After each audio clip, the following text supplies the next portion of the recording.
সম্মানিত হাজির কারাম, এই জন্য মিথ্যা বেশি দিন চলে না, মিথ্যা কথা আর জনগণ খায় না। এই দেশের জনগণ আলিমুল আমাদেরকে রাজাকার বলা হয়েছে, রাজাকার দিয়ে আন্দোলন করেছেন বাংলাদেশের গর্বিত সন্তান ডক্টর ইউনূস। আমরা তার ভবিষ্যৎ এবং হায়াতে তৈবা কামনা করি। এখন একটা সিচুয়েশন এসেছে, আলহামদুলিল্লাহ, তিনি দেশকে সংস্কার করার কর্মসূচি হাতে নিয়েছেন, আমরা তাকে স্বাগত জানাই। কিন্তু একটা জিনিস আমাদেরকে মনে রাখতে হবে, শুধু আইনের শাসন দিয়ে সংস্কার করা যাবে না। অতীতে বহু আইন দেখেছি, আইনের দ্বারা আইন রয়েছে,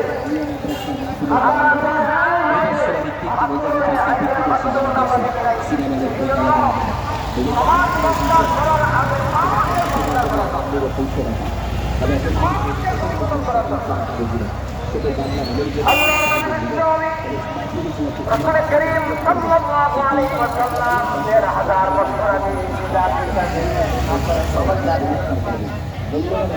সমাজটা জুড়ে গর্ব আইজনে জাতির নামে আল্লাহ পাক তার হাবিবকে ওই জাতির উপরে অবতীর্ণ করেছিলেন, ছিলেন সমাজ সংস্কারক। কোরআন কারীমে আল্লাহ রাব্বুল আলামিন সূরা জুমার 2 নম্বর আয়াতে বলেন, হুয়াল্লাযী বা'আসা ফিল উম্মিয়িনা রাসূলা। তিনি সেই আল্লাহ যিনি উম্মতের ভিতরে একজন পয়গম্বর, একজন রাসূল নাযিল করেছেন। আল্লাহ রাব্বুল আলামিন বলেন, ইয়াতলু আলাইহিম আয়াতিহি ওয়া ইউযাক্কিহিম ওয়া ইউআল্লিমুহুমুল কিতাবা ওয়াল হিকমা ওয়া ইন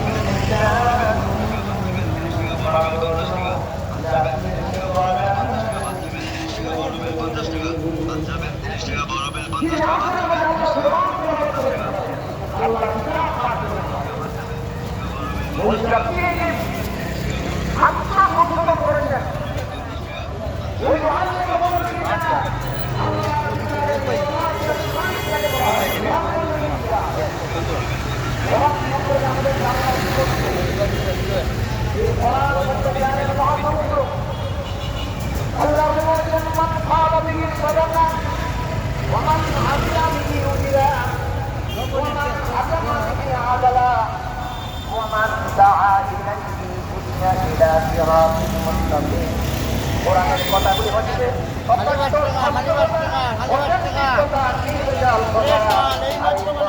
কথাগুলো আমল করলেন, ন্যায্য বিচার হবে। এই কোরআনের পদে মানুষকে যে আহ্বান করা হয়, সঠিক পদে আহ্বান করা হবে, কারণ আল্লাহর কোরআনের পথ হচ্ছে সিরাতে মুস্তাকিমের পথ। কথা ঠিক কিনা? প্রতিদিন আমরা 5 ওয়াক্তের নামাজের ভিতরে সিরাতে মুস্তাকিমের জন্য আল্লাহর দরবারে আহ্বান করি, দরখাস্ত করি।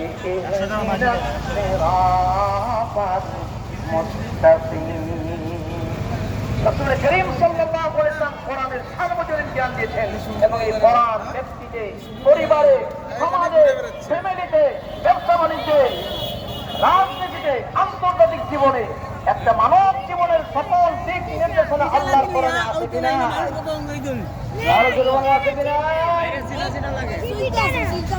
আজকে কোরআন সমাজে নাই, আজকে রাষ্ট্রে কোরআন নাই।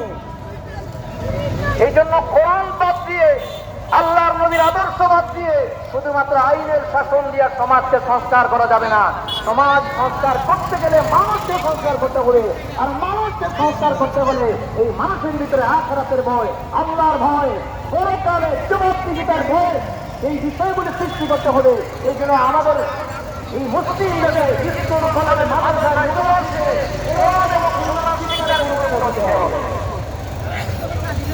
আজকের প্রাইমারি স্কুলের দরজে শিক্ষার কোনো ব্যবস্থা নাই। আমরা আন্দোলন করেছি জামিনের মতবাদের বিরুদ্ধে, আমাদের ছেলে মেয়েদেরকে জামিন ইসলাম বানানোর চেষ্টা করা হয়েছে, কিনা বলে। আজকে বিশ্ববিদ্যালয়ের পড়ুয়া ছেলেরা ইসলাম জানে না, রাসূল সম্পর্কে জানে না। কি যে শিক্ষা ব্যবস্থা! সেই দিন সিলেটের ডাক একটা ছড়া দেখলাম, রুবাল স্কুলের 6 এক ছাত্র খুব চমৎকার একটা ছড়া লেগেছে, মা গো আমি আর পড়বো না হাট্টি মাটিম টিম, এখন থেকে শিখবো আমি আলিফ লাম মিম। বলেন মারহাবা। এই হাট্টি মাটিম পড়ে আমাদের কোনো সওয়াব আছে? আমাদের ভবিষ্যৎ উত্তরসূরিদের জন্য কোনো শিক্ষা আছে? মা বাবার খবরে গিয়ে হাট্টি মাটিম বলে সওয়াব পাওয়া যাবে, কিন্তু আলিফ লাম মিম পড়লে সওয়াব আছে কি নেই? হযরত আব্দুল্লাহ বিন মাসউদ রাদিয়াল্লাহু তাআলা বলেছেন, বাল আলিফুন হারফুন ওয়া লামুন হারফুন ওয়া মিমুন হারফুন। আলিফ লাম মিম এখানে একটা শব্দ নয়, আলিফ একটা অক্ষর, লাম একটা অক্ষর, মিম একটা অক্ষর। যে ব্যক্তি আলিফ লাম মিম এই 3টা অক্ষর তেলাওয়াত করবে, আল্লাহ রাব্বুল আলামিন তেলাওয়াতকারীর নামায় আমলে 10টা করে নেকি দান করবে। এই জন্য ধর্মীয় শিক্ষা, কোরআনের শিক্ষা, আল্লাহ নবীর আদর্শের শিক্ষাকে আমাদের সমাজে বাস্তবায়ন করতে হবে। স্কুল কলেজে শিক্ষাকে রাখা হবে।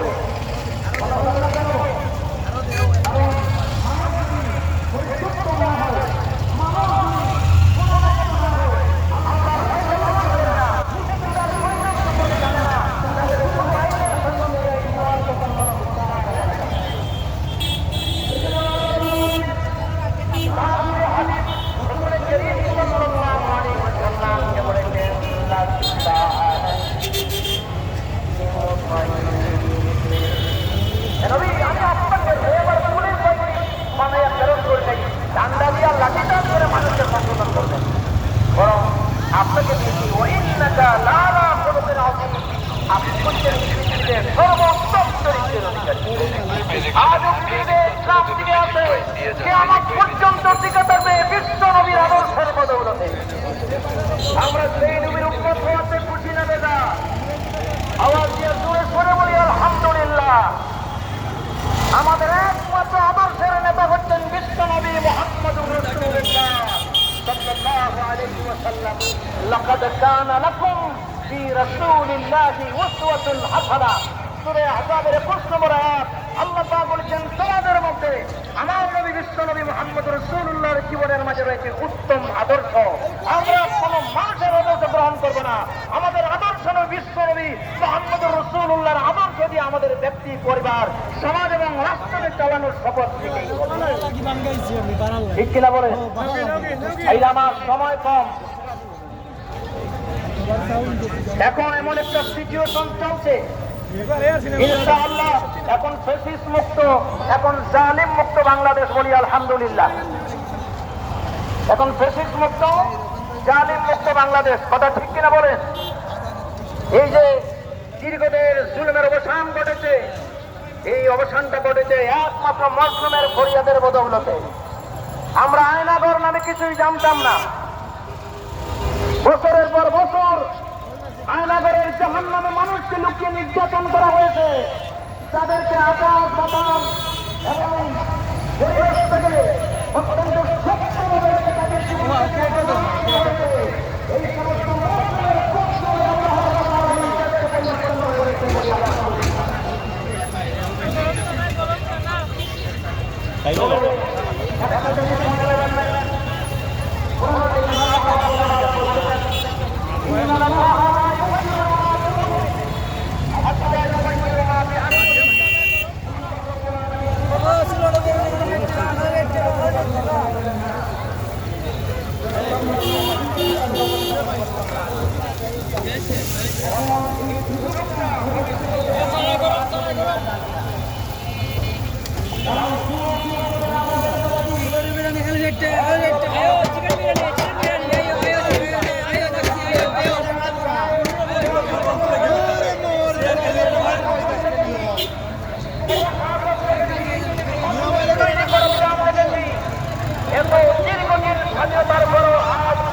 বাংলাদেশ আমরা উপহার পাই নাই।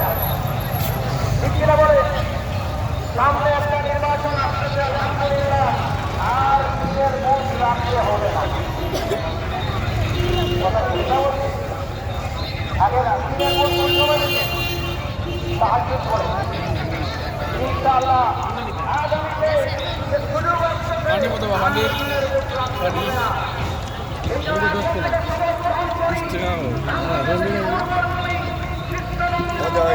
ভোটার স্টার্ট করো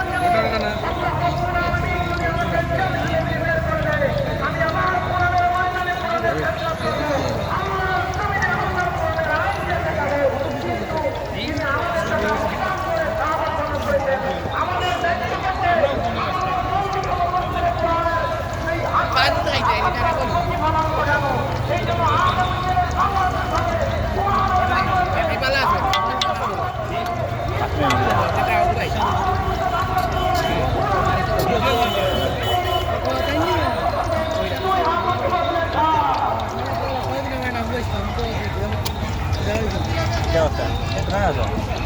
¿Hoy te hago,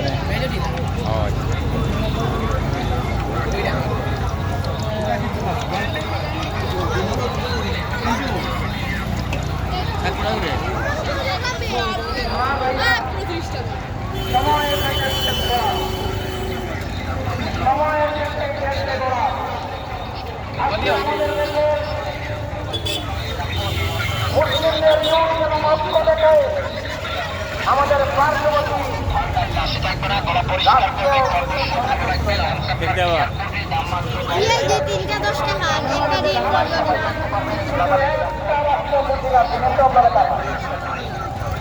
আপনাদের কাছের বাড়িতে আমাদের মুসলমান আর হিন্দুদের ভিতরে দাঙ্গা লাগিয়ে রক্তপাত ঘটাতে চায়, আমাদেরকে সাম্প্রদায়িক সম্প্রীতির শিক্ষা দেয়। অথচ আজকে ভারতে মসজিদ ব্যাংকের মন্দির নির্মাণ হচ্ছে কিনা, মসজিদের নিচে নাকি বিভিন্ন রাম এবং বিভিন্ন দেব দেবতা চিহ্ন আছে। এই অজুহাত তৈরি করে মুসলমানদের মসজিদ ব্যাংকে যারা মন্দির নির্মাণ করে প্রায় 750 বছর আগে বাবরি মসজিদ ঘুরিয়ে যারা রাম মন্দির নির্মাণ করেছে, আজ আমাদের মুসলমান ভাইরা তাদের কাছে নির্যাতিত জোরপূর্বক যারা অনুদানীরে তিনি রাম করে মুসলমানদেরকে জোরপূর্বক স্লোগান দেয়, তাদের মুখে সাম্প্রদায়িক সম্প্রীতি মানায় না, মানায় না, মানায় না। কিছুদিন আগে আপনারা দেখেছেন আমেরিকার একটা ইকোনমিক্স পত্রিকায় পৃথিবীর ভিতরে মিথ্যাবাদী দেশ সবচেয়ে বেশি কোন রাষ্ট্র সেটা প্রতীয়মান হয়েছে। সারা দুনিয়াতে মিথ্যার প্রচার এবং প্রসার, মিথ্যার সাংবাদিক সংবাদ প্রচার করছে ইন্ডিয়া নামক রাষ্ট্র। এই জন্য ভাইরা আমার এই দেশে হিন্দু বৌদ্ধ মুসলমান এই দেশের নাগরিক, আমাদের আমির জামাত একটা কথা বলেছেন, এত সম্মান রেখেছে। তিনি বলেছেন ইসলামের ভিতরে হিন্দু বৌদ্ধ খ্রিস্টান এগুলো আলাদা আলাদা করে প্রচার করে সেখানে নাই। হিন্দু বৌদ্ধ খ্রিস্টান স্বভাব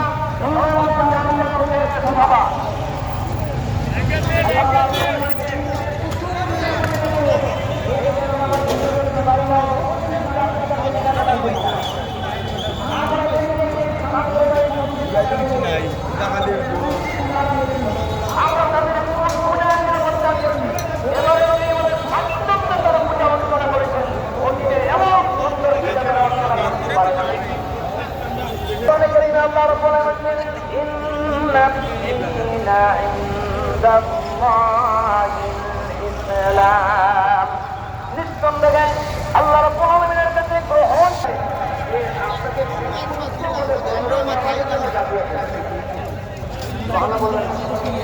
যতগুলি মাকলুক আছে এগুলা কার? এগুলা সত্তাকে ধরে বলতে হয়।